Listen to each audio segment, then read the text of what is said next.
Hey, Karen Luke here. Today I want to talk about how to present yourself best for video conferencing, whatever software that happens to be being used. How do you present yourself best when you want to come across as a professional person, especially to people that you don't know? I have been a trainer, training people in communication skills for over 20 years now.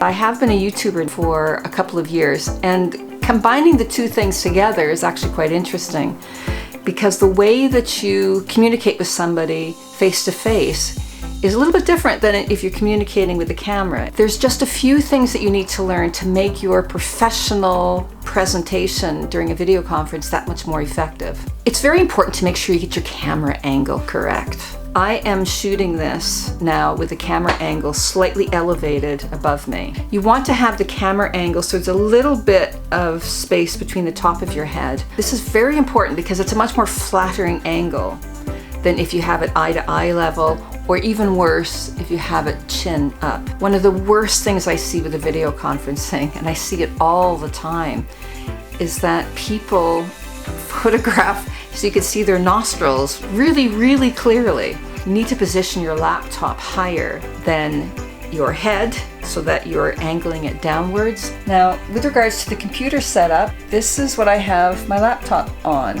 Because remember, I want to have the camera angle above, so I've actually got two of these cardboard document holders and a binder, which I tilted so that the computer is tilted downwards, which is actually quite good. Now make sure it's nice and stable.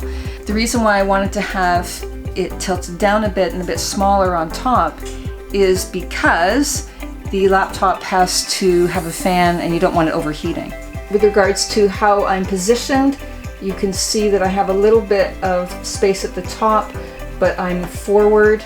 You're not looking up my nostrils. You're looking down, which is a much more flattering angle. If you're using your phone, it's exactly the same concept. Of course, a very, very important aspect is lighting. Now I have a little studio setup here, so I am using 5 different sort of light sources. I have a window over on this direction here, so it's coming down on my face here. I also have a white standing lamp beside me, just an ordinary floor lamp, nothing fancy. In my windows that I have here, I've actually not got blinds on them, so I stick pictures in front of the natural light, and that actually diffuses it. This is my little setup that I have here. There's just my ordinary cheapy standing lamp.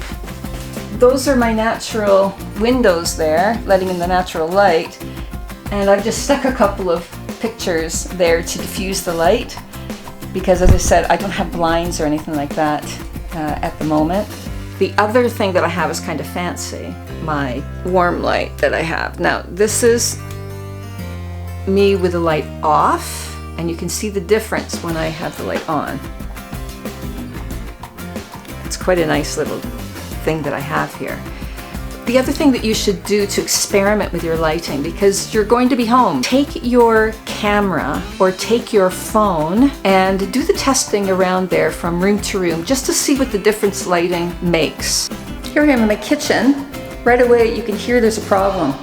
Audio. Look what happens when I stand in front of a window with bright light.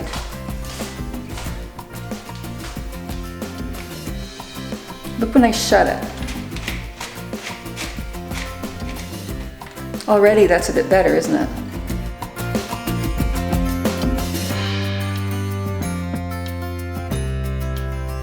The audio is a bit better here in my living room. Again, look at the direct sunlight on my face.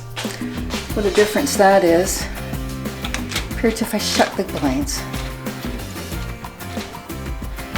Just make it, oops, don't hit the TV. If I turn around, look what happens when I have the window behind me. You can't even see me. Now see what happens when I just shut the blinds a bit.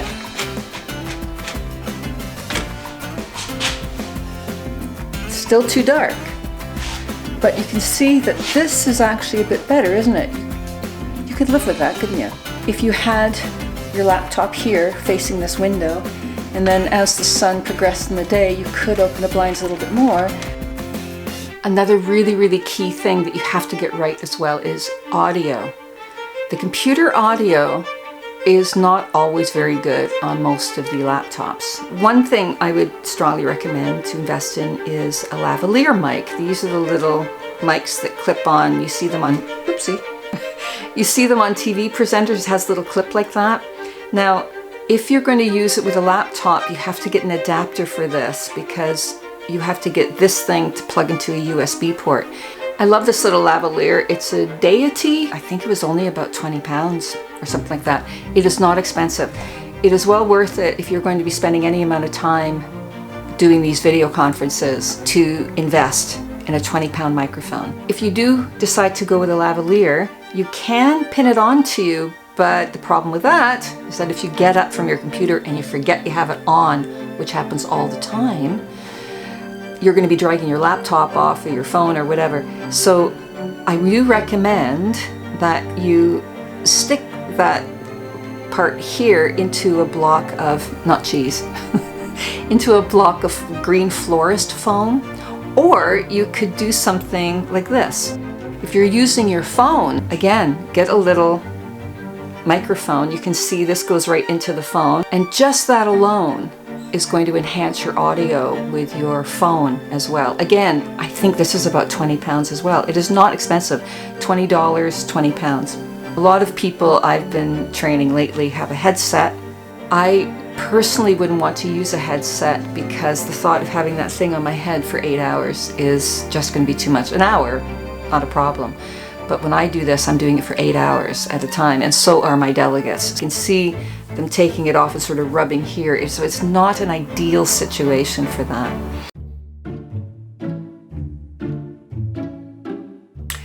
Hair and makeup and clothing, really important. If it's just a casual thing where everybody knows everybody, that's a different situation. But when you're trying to be professional, it's really important to come across as professional, isn't it? When it comes to clothing, I prefer to have a color on. When I wear white or a light beige color, then I am very washed out. This is navy blue.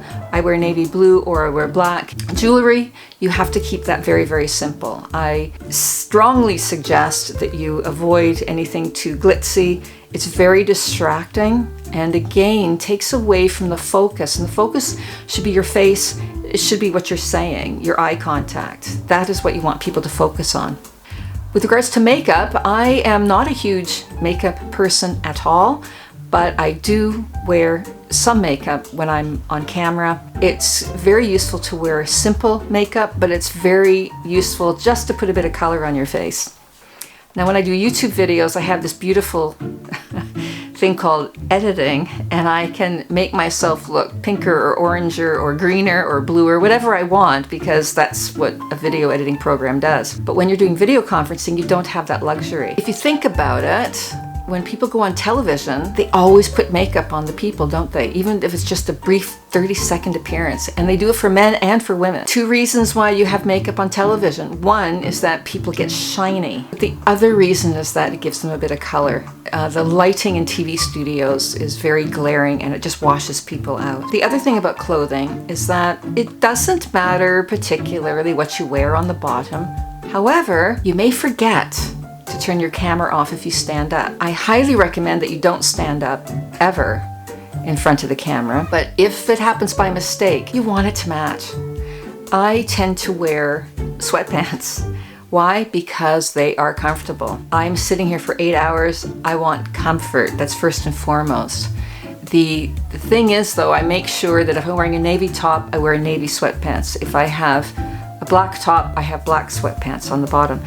If by accident I stand up, you wouldn't be able to tell if it was a tracksuit bottom or a suit bottom. Background, so important. Again, doing YouTube videos, I am very conscious about my background. You want it to be neat and tidy. That is absolutely critical. You want it to be simple. You don't want it to be too distracting. And again, if you want to have a professional way about you, then you decide on a professional background. Personally, I find a white background to be a bit dull. I tend to have my computer in the background because when I do my training, I do use my Mac behind me. All of these video conferencing forums have virtual backgrounds. Personally, I don't like any of them. Now, if you're, as I say, having an inter-office thing where everybody knows everybody, that's perfectly fine.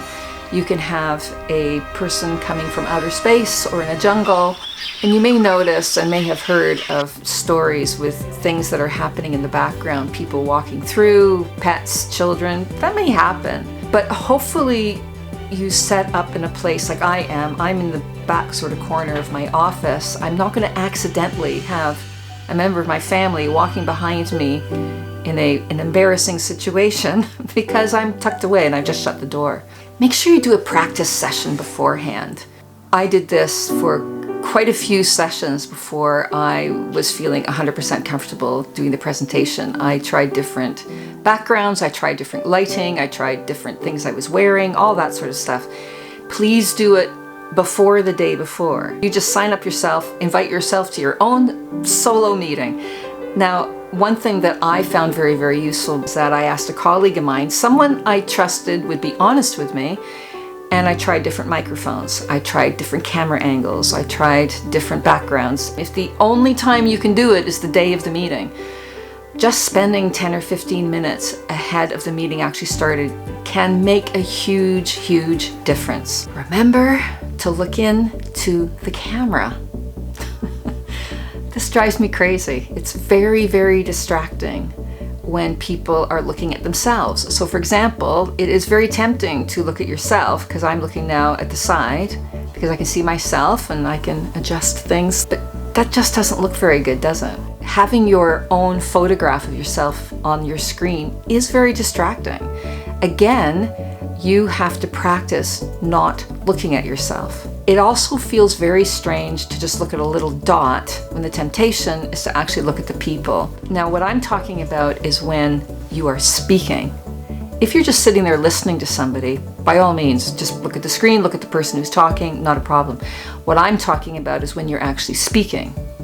You're going to look at the little dot and you're going to look in the lens rather than looking at yourself, which is what the temptation is, or to look at the person you're talking to, because that's going to look strange. This looks normal. Here I have set up the Zoom situation. This is the little camera there. See that? I've got to look into the camera to make sure when I'm expressing myself that I talk to the camera. With regards to how I'm positioned, you can see that I have a little bit of space at the top, but I'm forward.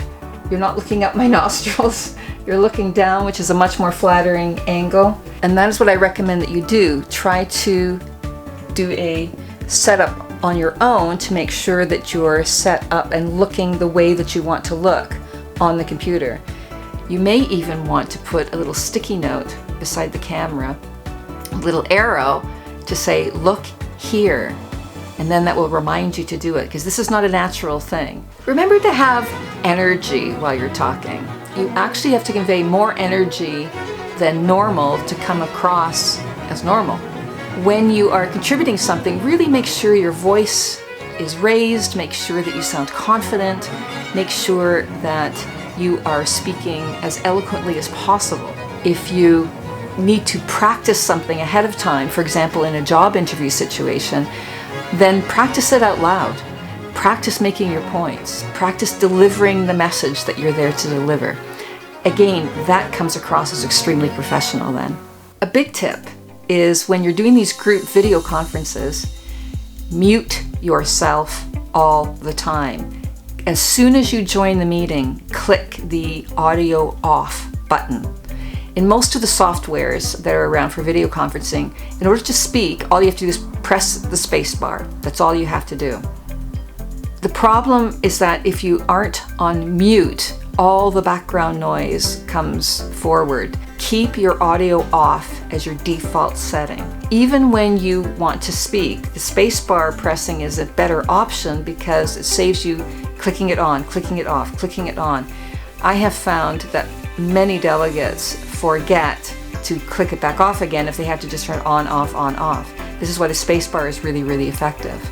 And when you leave your computer for a coffee break or for lunch, again, the default setting is turn your camera off.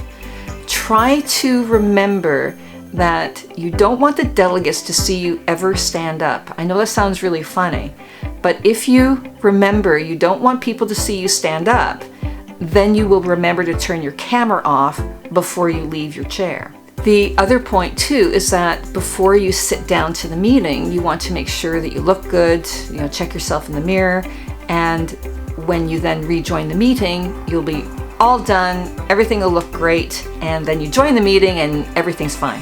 Try to have everything accessible in front of you. Now, what things are very, very useful? Well, number one has to be a drink.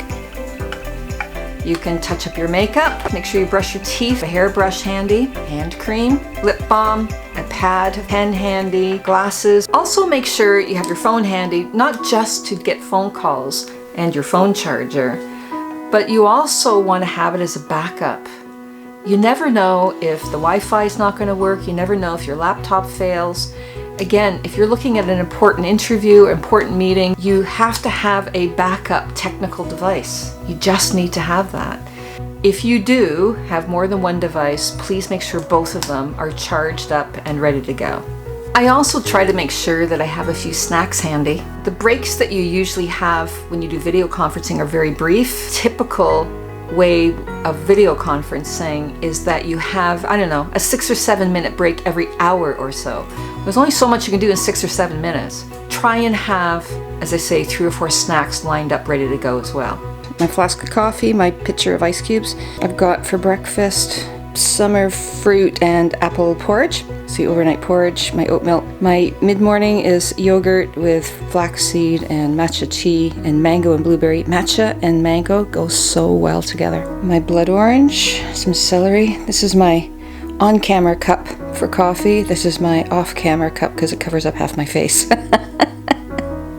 Must have coffee. In other words, your desk around your laptop is going to be quite full of stuff, isn't it? Another little thing that I kind of like, especially when the meeting is going to be a long one, I have a little diffuser and essential oil, and this one is clean cotton, but linen is also nice. If you're going to be stuck in a room all day looking at a computer, sometimes it's nice to have the fragrances to see you through this. Those are my tips then for joining a professional video conferencing situation. I hope you found those tips useful. If you can think of any other tips that would be useful for people, please leave those tips in the comments below. Good luck, enjoy working from home whenever you can, and I'll see you soon.